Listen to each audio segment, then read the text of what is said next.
When you're making single crochets into a chain, you will always skip the first chain from your hook and go into the second chain.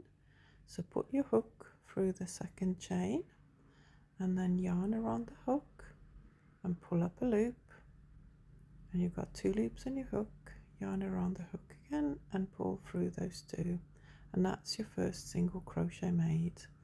Now we need to find the next chain, put your hook through that chain and again yarn around your hook, pull up a loop, you got 2 loops on your hook, yarn around the hook and pull through those 2, and that's your second single crochet. And this is what we will be doing now. Into the next chain, put your hook through, yarn around your hook, pull up a loop, you've got 2 on your hook, then you go yarn around your hook again and pull through 2. Let's do it one more time.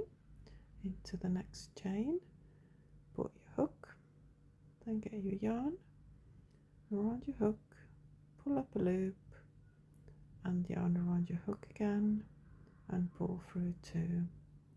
And this is how you're making single crochet stitch into a chain, and that's US terms. In the UK this is called a double crochet. Thank you so much for watching.